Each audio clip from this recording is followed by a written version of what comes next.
మీకు 30 seconds time ఇస్తున్నా. Time అయిపోయేసరికి ఎవరి చేతిలో బలూన్ ఉంటే వాళ్ళే విన్నర్. విన్నర్ కి 2 months శాలరీ బోనస్ గా ఇస్తాను. సరుకు బలూన్ అగో. Your time starts now.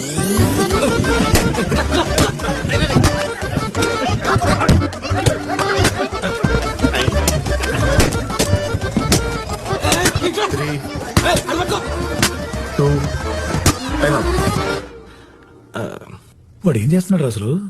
నేను విక్టిమ్ సార్, విట్నెస్ కాదు. హే, ఎవరి దగ్గర బలూన్స్ లేవు. నైస్. నేను ఎవరి దగ్గర బలూన్స్ ఉంటే వాళ్ళు గెలుస్తారని చెప్పాను. అందరి దగ్గర బలూన్స్ ఉంటే అందరూ గెలిచినట్టే కదా. మీలో అందరికి ఎవరికి వాళ్ళే గెలవాలని ఉంది. దానికోసం మీ పక్కన వాళ్ళని కూడా ఓడిస్తారు. నిజానికి ఒక ప్లేయర్ గెలిస్తే టీం గెలవదు, ఒక ఎంప్లాయ్ గెలిస్తే కంపెనీ గెలవదు. కానీ ఒక టీం గెలిస్తే ప్రతి ప్లేయర్ గెలిచినట్టే, ఒక కంపెనీ గెలిస్తే ప్రతి ఎంప్లాయ్ గెలిచినట్టే.